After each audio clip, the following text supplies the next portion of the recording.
संतांच्या विभूती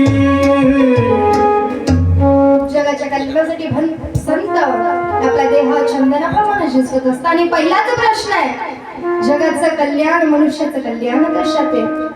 सूत मुनी म्हणाले तुमच्या प्रश्नाचं स्वागत असो. आणि सूत मुनी आता उत्तर देत आहेत. सूत मुनी म्हणाले जर मनुष्य प्राण्याला त्याच्या जीवाचं कल्याण करून घ्यायचं असेल, दुःखातून जर त्याला वाचायचं असेल, सुखाची प्राप्ती जर करून घ्यायची असेल ना, त्याला भागवताचं श्रवण करावं. जे राजा परीक्षिताने शुकदेव मुनींनी जर राजा परीक्षिताला अहोरात्र सांगितलं ना, ते भागवताचं श्रवण करा आणि तोच सर्वश्रेष्ठ उपाय. बघा हे भागवत सर्वांनाच श्रवण करायला नाही मिळत बरं. आपल्या अशोक नगरात किती वस्ती आहे? भरपूर आहे ना. तुम्हीच कस काय इथपर्यंत येऊन पोहोचले? त्याच्यासाठी जन्मांतरेचं पुण्य असावं लागतं. जन्मांतरे भवत पुण्यम तदा भागवतम लभे. सपने तो हजारों देखते हैं मगर वो टूट जाते हैं. गौर से सुनिएगा. सपने तो हजारों देखते हैं मगर वो टूट जाते हैं. कथे को वही आता है जिसे श्री कृष्ण बुलाते हैं. राधे राधे.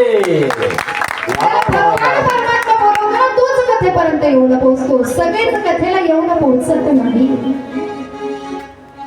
आणि अशाच प्रकारे सूत मुनी सांगतायत भागवत हे जन्मोजन्मी पुण्य केल्यानंच प्राप्त होत असतं. जन्मोजन्मी आम्ही बहु पुण्य केले, तेव्हा या विठ्ठले कृपा केली. जन्मोजन्मी तेव्हा या विठ्ठले कृपा केली, तेव्हा या विठ्ठले कृपा केली, तेव्हा या विठ्ठले कृपा केली. विठ्ठले कृपा केली. जन्मोजन्मी आम्ही बहु पुण्य केले, तेव्हा या विठ्ठले कृपा केली.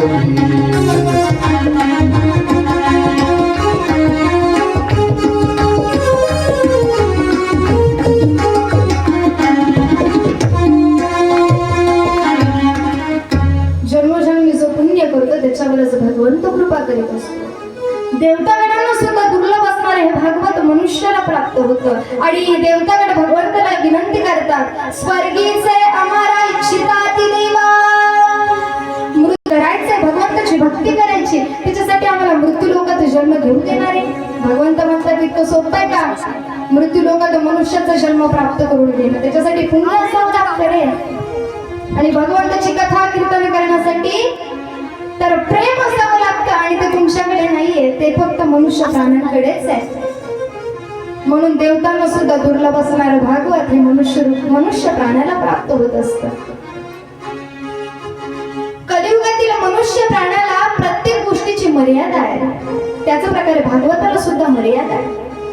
7 दिवसांमध्ये भागवताचं आयोजन करावं. भागवताची सप्ताह विधी हा 7 दिवसांची मर्यादा घालून दिलेली आहे.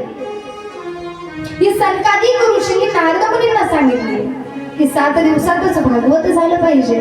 भागवतच काय, देवी भागवत, शिवमहापुराण, रामचरितमानस हे 7 दिवसांचीच कथा असते.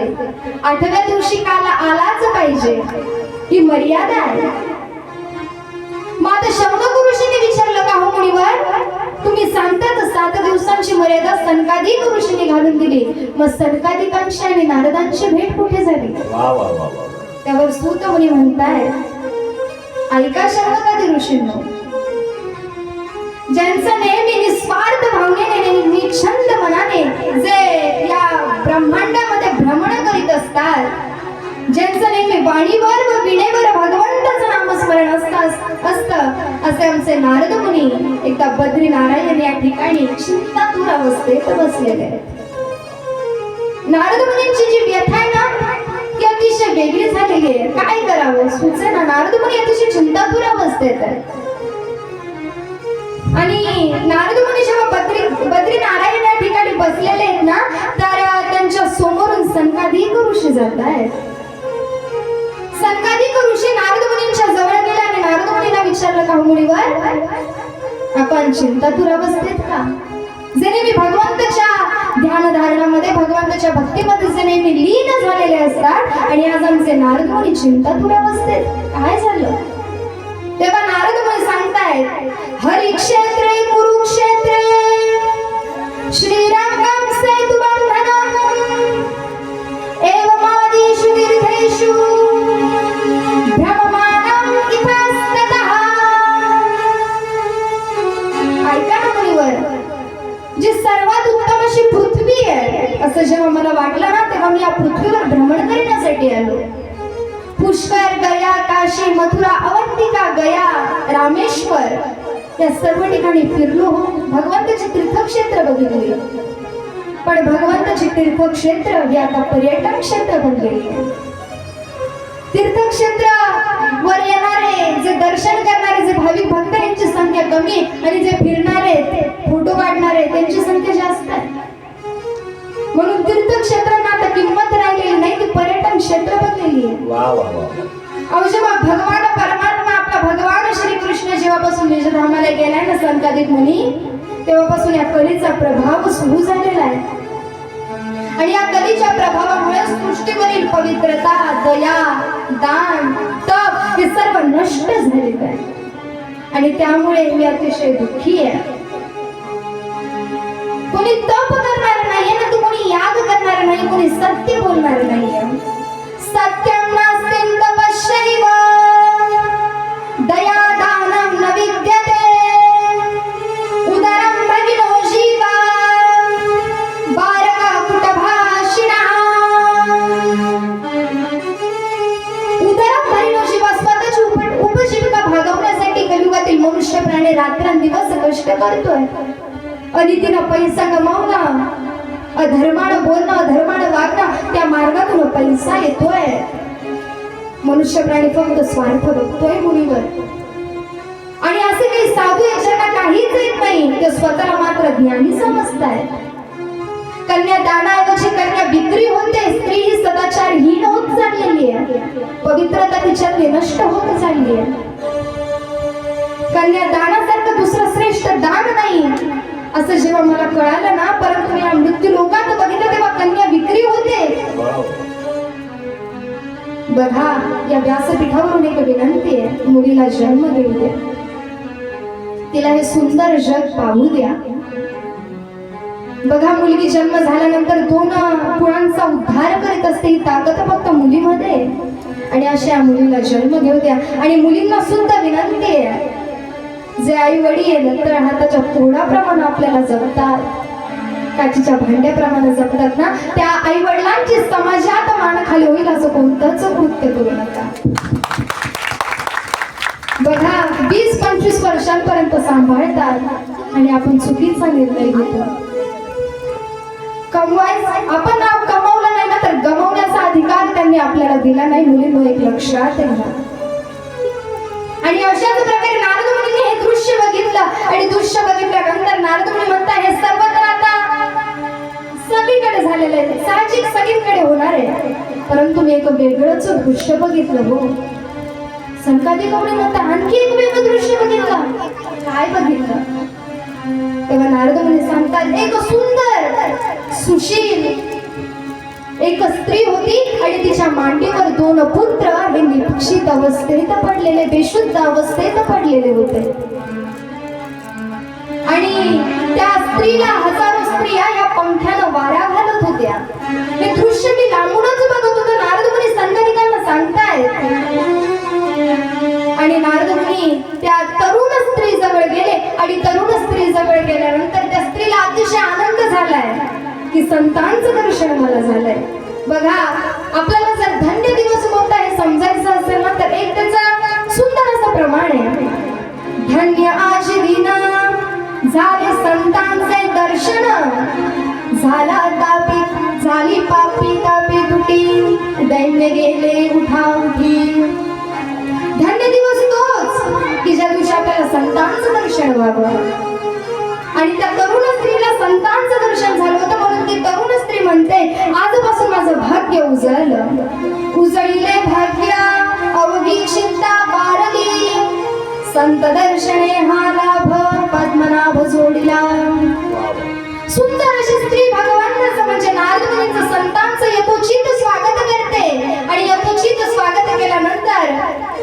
कोणी विचारतायत का ग तरुण स्त्री, तू इतकी सुंदर इतकी सुशील तरी तुझ्या डोळ्यात अश्रू, तू इतकी चिंतातूर अवस्थेत आणि तुझ्या मांडीवर दोन निश्चित पुत्र असणारे कोण आहेत?